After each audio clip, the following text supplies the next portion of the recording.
Happy St. Patrick's Day. The stock market celebrated by sending all stocks into the green. In fact, the S&P 500 was up 6% today, which is actually the biggest up day since 2009. Now, of course, this comes one day after one of the worst days in U.S. stock market history, and so we still have bearish postures and downward trends, but it was at least nice to get out of the penalty box for a day. Much of the move was made after Steve Mnuchin and other government officials suggesting that they're going to get checks in the hands of Americans, perhaps as much as $1,000 to $2,000. There's still a number of ideas being floated around, but the idea is to get it done quickly to help Americans get through all the chaos that is occurring as a result of this coronavirus issue. Today's move, being again up more than 4%, was actually the 7th straight session where stocks were either up or down more than 4%. That breaks an all-time record that dates all the way back to the 1920s. So extreme volatility that we've been dealing with here for about 3 weeks at this point, and obviously a lot of ugly charts out there. Today we're going to focus on all of that, and then we're going to take a look at a trade application example that features short selling a stock that's bounced about $20 per share off of its lows here recently and finds itself at about a 50% Fibonacci retracement level. So with that, let's go ahead and get started. Welcome to the Market Outlook video presented by MarketScholars.com. I'm your host, Brandon Van Zee. It's March 17th, 2020. First of all, if you're new, welcome aboard. Remember to go over to YouTube, click subscribe, and while you're over there, make sure you check out our description area and sign up for our email distribution list, so that way you can be reminded of what stocks are giving you overbought and oversold cluster signals within the S&P 500 on a daily basis.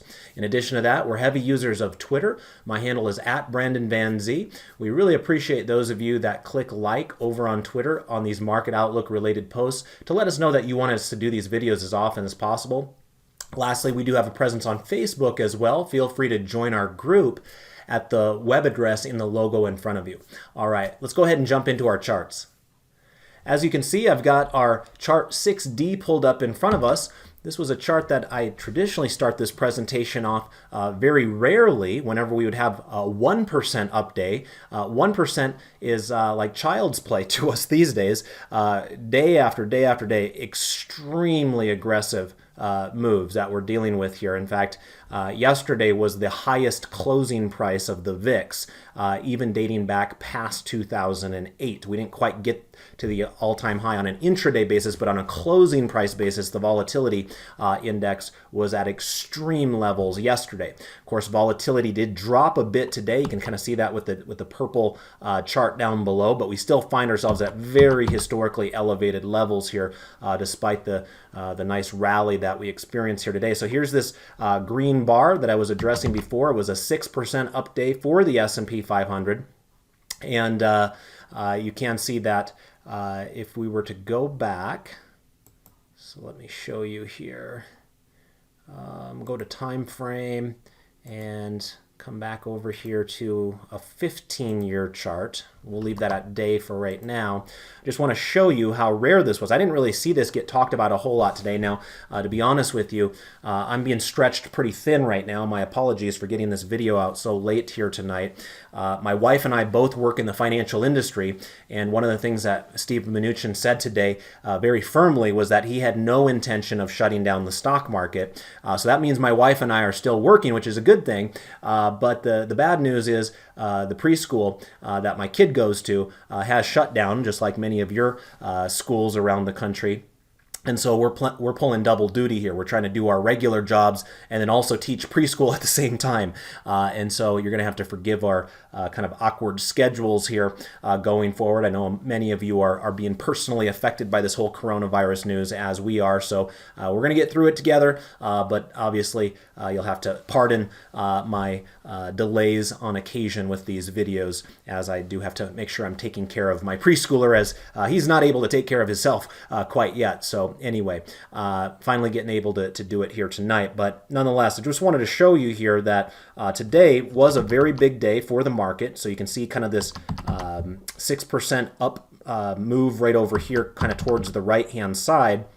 And if I were to now kind of scroll to the left here, you can see that we had some chaos in 2011, but the highest bar to the upside back then was about a 4.7% up day. We actually had to go all the way back here to this candle back in March of 2009. And remember, that was when the stock market bottomed, but we did have a really aggressive call it about a 7% day back in March of 2009. So here we are in March of 2020, finally getting another 6% day for the market. But these are incredibly rare. You see very few of these throughout history.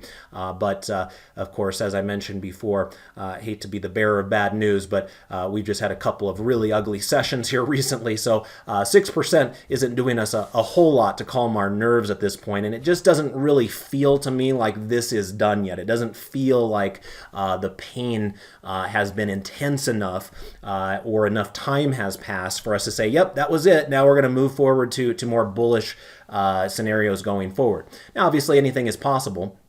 If we get some sort of good news on the coronavirus front, and we cure things and everybody goes back to their daily and normal life here very soon, then all bets are off. But kind of like I was telling my class earlier today, even if we were to get a cure immediately, which is really not something that any of us should expect, but even if that were to occur, I have this feeling that this is doing some pretty significant damage to the psyche of the consumer. And we may not do the same things that we were just doing a couple of months ago.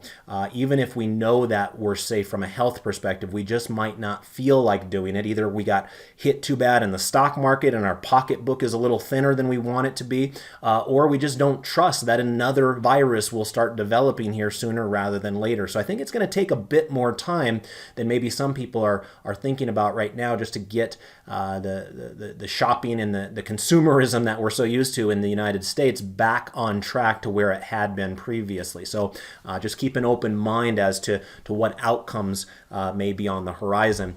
I did want to show you here real quick on the Market Watch tab that, to celebrate St. Patrick's Day, look at all that green out there.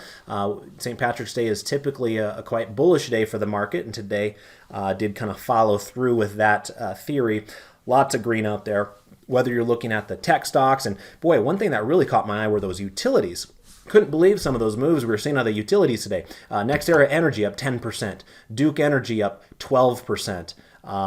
Southern was up 18%. This is one of the largest utility companies in the United States, up 18%. These are usually quite boring companies that are out there. Eversource was up 13%. Dominion was up 17%. That's another one of the biggest utilities out there. Con Ed in New York City was up 18% in one single day. So, there were a lot of impressive moves here today, don't get me wrong, but I think just from a holistic sector perspective, the one that was, kind of had me, standing back and just looking at it with awe was the utilities. Quite remarkable what they were able to achieve here today. But really, we had really strong bounces across the board in most sectors here today. In terms of the index watch, we had about 400 stocks up to only 100 stocks down in the S&P 500. So it wasn't a dramatically strong breadth today. You would think that if this was the best day for the S&P 500 since 2009, that the breadth would be even better than this. But there's still a lot of concerns out there, especially in the travel industry, whether you're talking about Boeing or whether you're talking about Southwest Airlines. Some of you that follow me on Twitter might have seen just this afternoon that I posted, hey, it's going to be interesting to see if Southwest Airlines finally breaks its profitability streak. Most airlines have come into and out of business multiple times over the last several decades, but Southwest has been one of those airlines that has managed to kind of keep itself intact and has a 47-year history of profitability. That may be coming to an end in 2020. Even after the 9/11 attacks, Southwest was probably in a better position back then to weather that storm. Right now, all bets are off. In fact, just this afternoon, I saw that they were closing Midway there in Chicago. If I'm not mistaken, that's one of the airports that Southwest does a lot of business in. So anyway, all the airlines, and I don't want to pick on Southwest, all the airlines are struggling. Hotels are struggling. Cruise lines are struggling. Really, anything associated with travel and leisure is really hurting right now. So despite the 6% up move, there's still plenty of stocks that just can't quite find their footing here quite yet. Let's go ahead and get on to our normal charting routine now, coming on over here to 4B to get a sense of, what sort of, changes on the charts took place from the four major U.S. equity indices perspective. And you can see it didn't really change a lot. Considering this is the best day since 2009, you would assume that if that were the case, then surely you've got to have a bullish posture. And that's just simply not the case.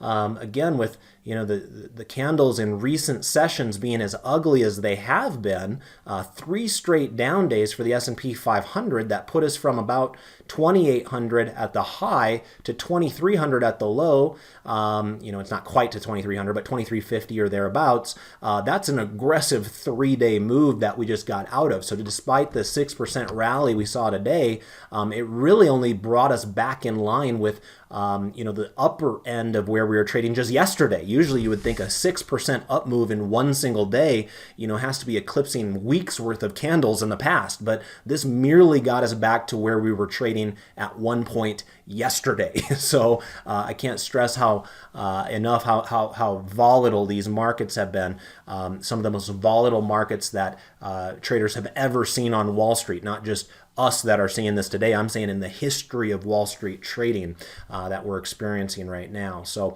anyway, I guess with one positive element was that we no longer have an oversold cluster signal.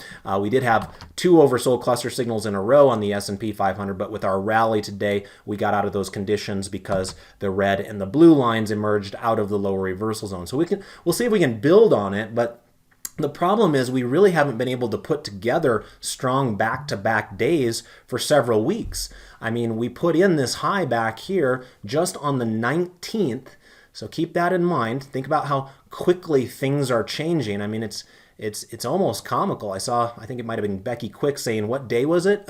on Twitter. She said, "What day is it?" And I kind of felt the same way. I had to remind myself, it's only Tuesday this week, and just reminding ourselves how quickly information is changing.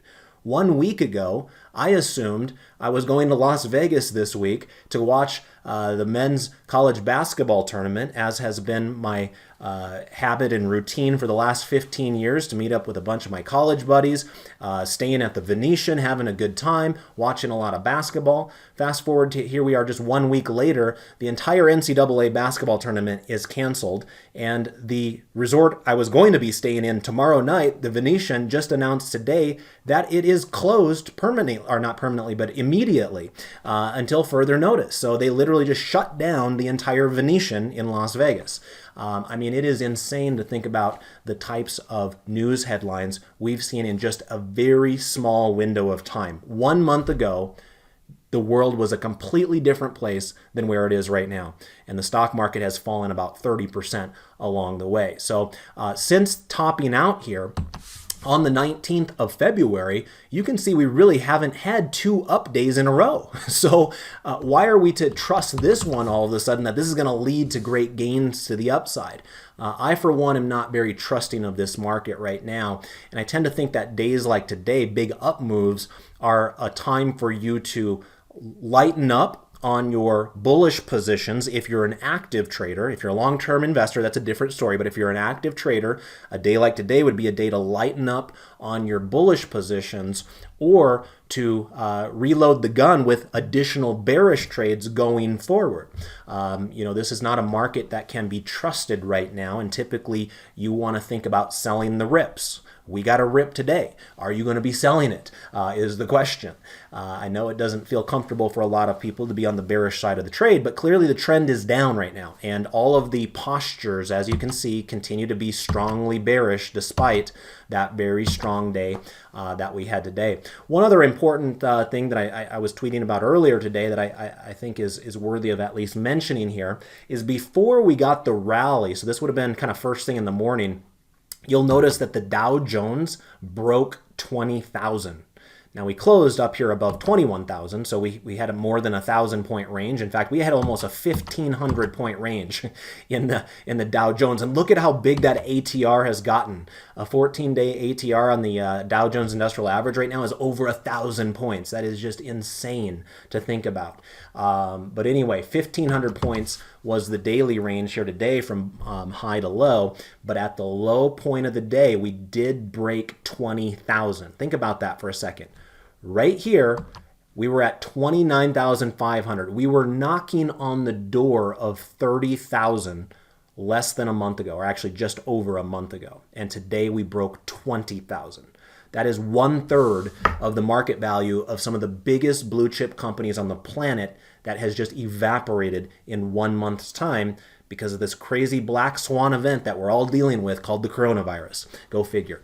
But takeaway is we're still bearish. We continue to be bearish. We have been for the last 5 or 6 sessions, and we continue to be today despite the big rallies that we saw across the board. All right, moving on now. Let's check the 3 green arrows to see if that has changed as a result of the big up move that we had here today. So this is chart 4D.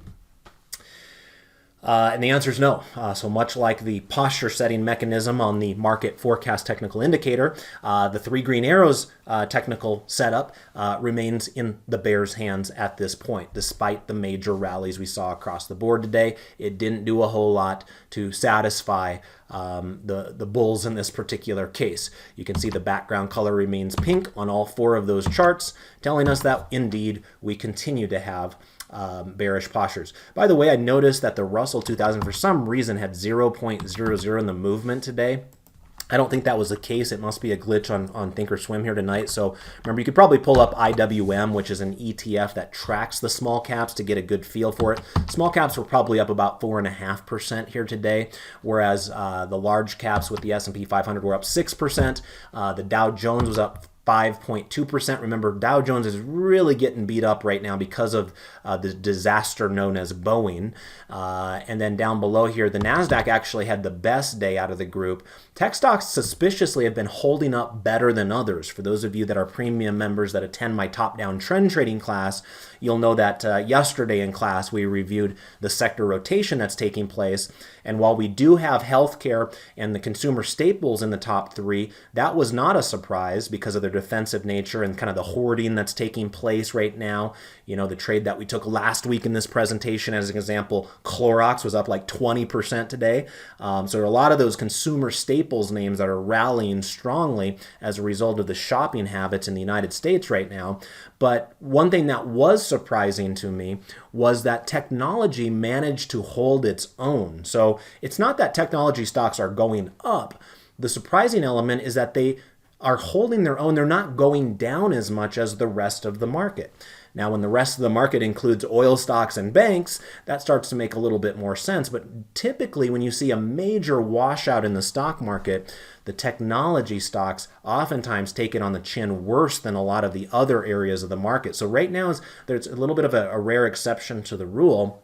Technology is actually holding its own despite negative absolute losses. On a relative basis, they are doing reasonably well. And, again, NASDAQ up 6.23% today and did better than all the other indices. And remember, the NASDAQ has, on a kind of percentage basis, a lot more technology-oriented companies within it than you'll find at the other indices. Let's go ahead and now do a little bit of 12-grid analysis. And I'm going to start with the asset classes. This is 5A that we're looking at here. And as you're looking at this chart set up 5A, a reminder that on these 12 grids, the background color will tell us whether the intermediate posture using the market forecast technical indicator is giving us a bullish or a bearish posture. If the chart backgrounds are green, that means it's a bullish posture. So as an example, in the lower left-hand corner here, you can see that the US dollar is considered to be bullish right now. In fact, strongly bullish. Interesting reversal taking place in the US dollar because it was about a week and a half ago. This thing was completely falling off of a cliff. I mean, take a look at that candle right there. easily taking out those old lows back here in January. So it looked like the path of least resistance for the US dollar was going to be to the downside. But bam, just erupted higher here in the last week. And now all of a sudden, we went from 3-month lows just last week to 3-month highs today in the US dollar. Remember that the US dollar is oftentimes perceived as a bit of a safe haven from a currency perspective, so it could be benefiting from the chaos that we find around the globe right now, despite what FinTwit would call helicopter money coming from the feds here sooner rather than later. A chicken in every pot, right? Over here on the right-hand side, you will see that TNX, this is your 10-year U.S. Treasury yield, also has a green background color, but this is a light green background color telling us that we have a weakly bullish posture, not a strongly bullish one. And so we can't really trust this posture quite as much to continue trending. We'll just have to keep our eye on it. But it is worth noting that, it was only a week ago we were talking about the 10-year U.S. Treasury yield at 0.5%. Today, with the big rally that we saw, this was actually one of the bigger rallies you'll ever see. We're back to basically 1% on the 10-year Treasury yield.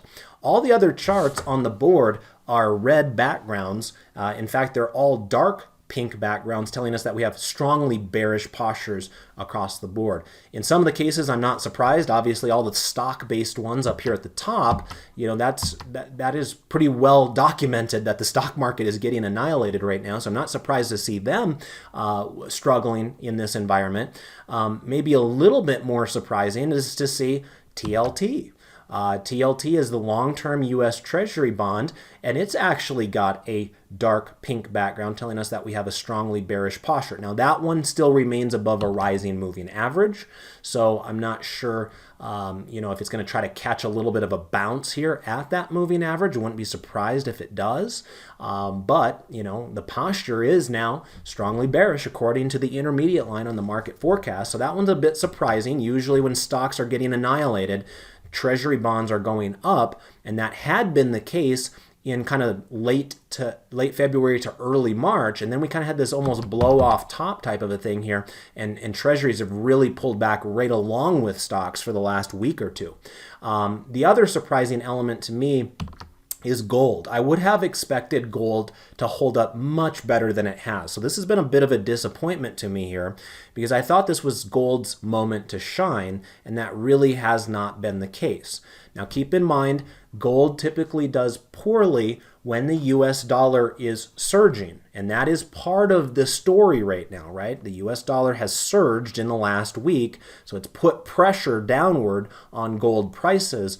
But considering gold is oftentimes viewed as kind of an alternative asset class that is often sought after during chaotic market moves, I would have expected gold to hold up better than it has. So that one, without a doubt, has been a bit of a disappointment to me. The other charts, I think, tend to make a bit more sense. Let's go ahead and take a look here now at our next 12 grid, and this will be our U.S. sectors 12 grid. All right, so as we look at this, there's only two green charts on the board. We've got the staples and we've got real estate, and they're both light green. Notice they're not dark green, so these are weakly bullish charts, not strongly bullish. So be careful is the main thing. Now the staples, we're seeing plenty of excellent activity there. I mentioned Clorox before. Clorox was up about 20% at its high today. It ended up finishing up by 13% higher, but clearly Clorox is in this huge upward move here where they're actually going to benefit from an earnings perspective from the coronavirus in all likelihood. But you had other stocks like Procter & Gamble erupting higher by 9% here today. General Mills has been acting quite well. It's up 11% here today, hitting new multi-month highs. Campbell's Soup is up at new multi-month highs, or at least it was during the session here today. It was up 9% here today. Kroger, the grocery store company, hit a multi-month high at one point during the day. So these are all beneficiaries of the crazy hoarding that's taking place in the United States, where entire shelves of grocery stores are being emptied out. Remember, that's going to be excess profits for all these consumer staples companies that are out there. So, it's kind of interesting to watch that behavior take place. When it comes to real estate, there's a little bit more problematic there in terms of trust level with the dividend. I was mentioning to my dividend growth investing class today, which all of you that are premium members are invited to watch the recording of. We actually got to review two dividend aristocrat companies that I have not reviewed formally in my classes for several years. That's the benefit of watching a market melt down the way that it has. Once unattainable merchandise is now firmly in our radar. So if you're interested in what high quality companies we've reviewed in class today from a long-term dividend growth investing perspective that have completely fallen out of bed in recent sessions and now offer an extremely attractive dividend yield, feel free to check out our calendar there. Remember, that's available for both Plus and Premium members of Market Scholars. But anyway, one of the things I was addressing with them in class today and also in my Q&A last Thursday was that it is my expectation that real estate investment trusts are going to be cutting dividends in the future. There are a lot of concerns about this economy right now. When we are shutting down the country in many ways like we are, again, my wife and I haven't necessarily been affected by that, but I know many of you have, and you might be sitting at home right now, even though you want to be at work, they're not going to allow you in the building. If that behavior continues for a long time, there could be some serious repercussions in commercial real estate going forward. There will be small businesses that will likely go belly up, that will no longer be leasing space in some of these brand new buildings that have been kind of slapped up across the country for the last several years. And remember, REITs have signed on the bottom line with the IRS that they need to pay out 90% of their net income as a dividend. So that effectively ensures that dividends will be cut if net income doesn't go up each and every year. There's a little bit of wiggle room there, but it's not as great as you'll find out of the common stocks out there. The common stocks could have an unprofitable year, but still choose to raise the dividends. REITs don't have that luxury. So while we're dealing with this black swan right now, that is one thing that you're going to have to park in the back of your mind. If you're an income-oriented investor, there's a pretty good chance there's some dividend cuts on the horizon in the REIT space here in the months and quarters to come as a result of this chaotic coronavirus we're all dealing with. In terms of some of these other charts on the board, it's a bit disappointing to see the financials only up 5.4% today. The financials have absolutely gotten blitzed. They're down 32% in 3 months. Think about that. These are some of the largest companies on planet Earth, JP Morgan and Wells Fargo and Citigroup. They're getting smashed right now. So on a big rebound day like we experienced today where the market was up 6%, you should have expected the financials to be up well more than 6%. Instead, even on an up day after they've been annihilated to the downside, they still were not able to outperform the market on a dead cat bounce day. There's something wrong in the banking space right now. I know the government is up there trying to tell us the banks are in great shape, they're ready to lend, their balance sheets have never been better, but right now the stock market's not buying it. The new lows list, which I reviewed in my Monday top-down trend trading class for our premium members, we have 1,000 stocks that we track.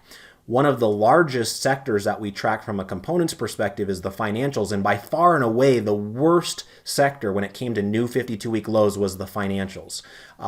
It was bad across the board, unlike anything I've seen before, where we had over 700 of the 1,000 stocks that we watch hitting 52-week lows last week and only 9 hitting 52-week highs. So extremely negative breadth out there. We might be due for a rally at some point. The problem is this, when we look at something like the VIX, I kind of addressed it before, but maybe I should do this on a different chart. Hang on a second. I want to bring up, let's just do chart 4A for the time being, and I want to bring up the VIX. Because I think there's this kind of general philosophy out there that, hey, now that the VIX has gone up here to 84 at its high at one point here today, then it's going to come straight back down and the stock market is going to go straight back up. But just a friendly reminder that if you were to watch history or go back in history and go back to I don't know. Let's see here. I'm going to come back on a 20-year chart here. One thing that you'll have to remind yourself of is that the VIX spiked here in October of 2008. That's when it hit 89. So we're not quite there yet. Remember, on a closing price basis, we've already eclipsed that. On an intraday basis, we didn't eclipse 89. That was back in October of 2008. Well, the problem is the stock market did not bottom in October of 2008. Remember, the stock market didn't bottom until March of 2009. So just because we have this dramatic rise in the VIX right here, right now, to just, spectacular levels, does not mean this is the end in the stock market's drift lower. We still have potentially more pain to take. It's just how markets work. Typically, bear markets are not V-shaped in their recovery. They tend to last about 18 months to perhaps 2 years. Now, could this time be different? Sure. Each situation is unique. And again, if we get some sort of a resolution to this coronavirus deal and, shoppers go back to their old habits very quickly, perhaps we get out of this one a little bit faster than previous ones. But just a reminder for those of you that are going all in right now, you've got to keep an open mind to the possibility that this is not quite the end. We might be in the general vicinity of an end. If you're buying stocks today, high quality stocks today, with the intention of holding them for the next 5 to 10 years, I think I can get behind that idea. But if you're going all in today because you think this is the bottom and you need to make your mortgage payment next month, requiring the stock market to go up, I think you're asking a bit much out of the market. We still could have some more pain to take in this market. So try to stay safe out there. Try not to leverage yourself, as I mentioned the last time we did the presentation. Try to stay liquid whenever possible with any money that you need in the coming months and years to live your normal day-to-day life, and then the excess money should go into the stock market. Okay, let's go ahead and get back on track here now with some another 12 grid analysis. I wanted to talk about the global stocks here briefly. This is 5E. You can see that it's not just a U.S. story right now. It's markets around the globe that are suffering. I mean, we're talking about trillions upon trillions of dollars just disappearing in 1 month's time. And it's not just the U.S. that is having this dilemma. There are other markets that are struggling mightily out there, as we're hearing announcements from Spain and France and Canada, in many cases shutting borders or quarantining entire cities. This is not just some sort of a U.S. story. With the U.S. stock market having some of the most popular companies on the planet, most well-known blue chip companies, oftentimes we're in focus here. We do have the largest market and the most liquid market, but this is not a U.S. story. This is a global story that's affecting stocks in almost every corner of the globe as a result of this black swan that most people could not have envisioned 6 months ago. Although for those of you that follow me on Twitter, I retweeted something today that was really fascinating to watch Bill Gates speak here a couple of years ago. And he wasn't talking specifically about the coronavirus, but he was talking about a pandemic. And most of the things he was saying in that video are exactly what we're going through right now. So if you're interested in that, make sure you check out my Twitter feed. Once again, it's at Brandon Van Zee. But my point here by looking at this particular 12 grid is I don't care if you're in Russia, you're down 38%. Or if you're in Germany, you're down 34%. Or if you're in the United States, heck, we're lucky. We're only down 20% at this point in the last 3 months compared to some of these others. Brazil is down 44%. So these are ETFs in US dollars. So remember, in their home country, within their home currencies, the returns will be slightly different. But it'll still give you the general feel that there is not a whole lot of places around the globe from a stock market perspective that is avoiding the disaster of the coronavirus here in 2020. All right, so with that out of the way, let's now get into our trade application example. And let's just pull up chart 4A. And as I was mentioning in the intro, I wanted to focus on short selling a stock here tonight, again, with the general idea that if you're an active trader, this is a market environment where you want to sell the rips. That's effectively what we had today, was a rip higher. And the stock I wanted to focus on was CHKP. This is Checkpoint Software. Now, you can see I've drawn these Fibonacci levels on the chart here. And we've already retraced about 50% of the move since topping out back here on the 11th of February, if you were to draw that to the low just 2 days ago. So it's been an impressive rally. I mean, this thing hit $80.06 just 2 sessions ago, and has already rallied up here to $100 per share. So it ripped higher by $20 per share in just basically 2 or 3 days.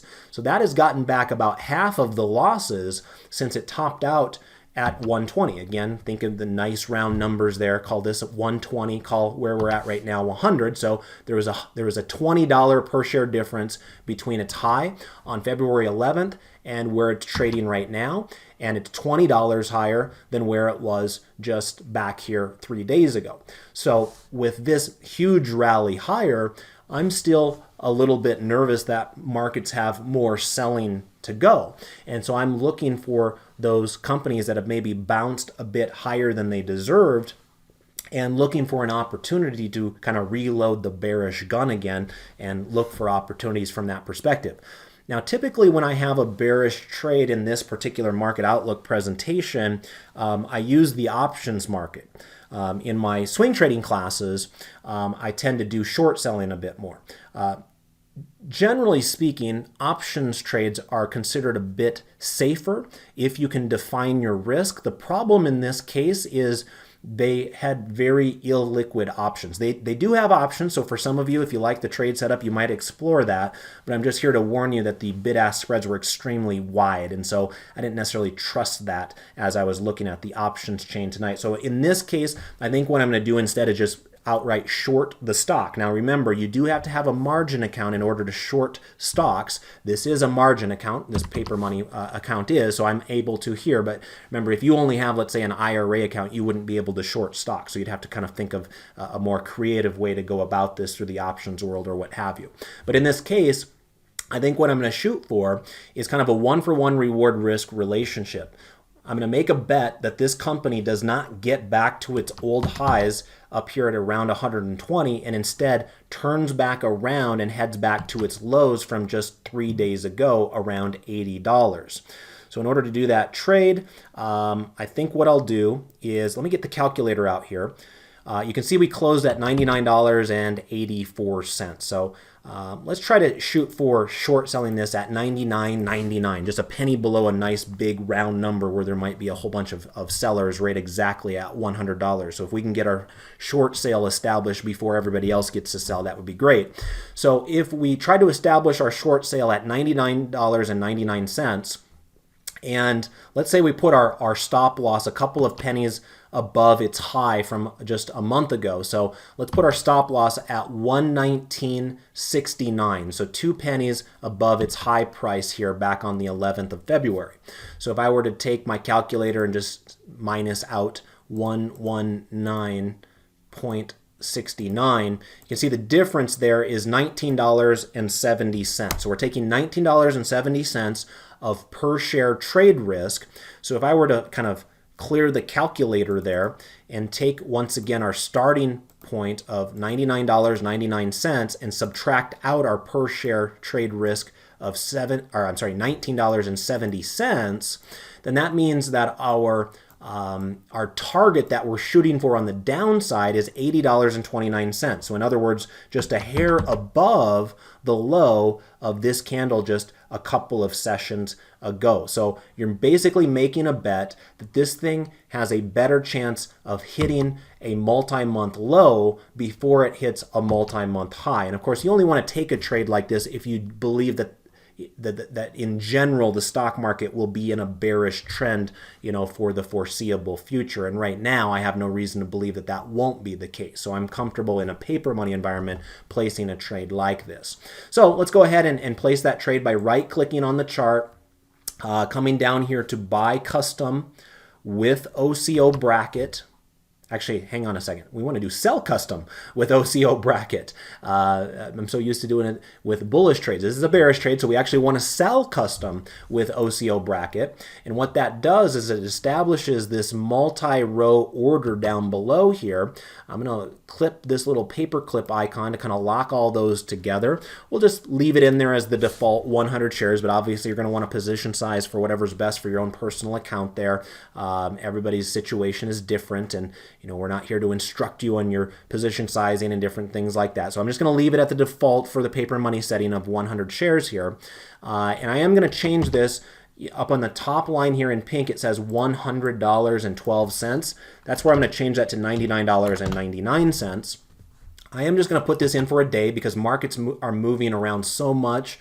I don't really want a short selling trade as a good till cancel order personally. I know some of you may feel a little differently than I do on that point, but when you're a more active trader, you kind of want to reevaluate on a daily basis. So I'm comfortable putting this in today, but I might change my mind on it, let's say 3 days from right now. So we're going to put this in as a day order, meaning that if we can get up to $99.99 and get this filled tomorrow, great. If we don't, so be it. We'll find another trade.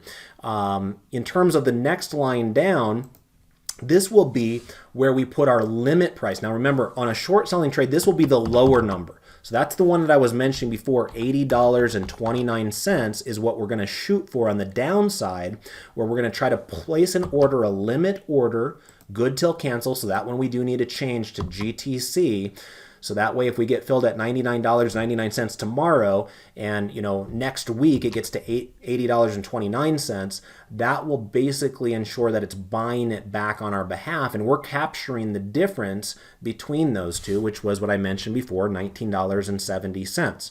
Now again, in order to maintain that one-for-one reward risk mentality, the stop loss needs to be adjusted as well. So the stop loss right here, we're also going to change that to a good till cancel. And then in that bottom line where it says STP, to the left of that there's a number, and there we're going to change it to $119.69, which again is just 2 pennies above the high from about a month ago.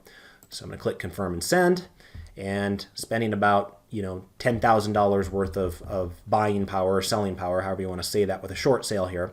And we'll see if this one can be one of our bearish trades here going forward. So I'll send that in and see if we get filled first thing in the morning. All right, thanks for joining me here tonight. Another wild day in the stock market, but at least for once we got a little bit of green here. We'll see where some of the monetary and fiscal policy takes us, but it seems like this is a market that continues to be pushed around by all kinds of headlines on how we are going to get through this coronavirus. But hopefully we're quarantining ourselves. We're doing our best to get healthy, and hopefully the sooner we do that, the better our chances are getting back on track with our economy as well. So if you got value out of tonight's video, be sure to go over to Twitter, click like for me, and David will be back with you tomorrow. Until then, best of success with your trades and your investments. Goodbye for now.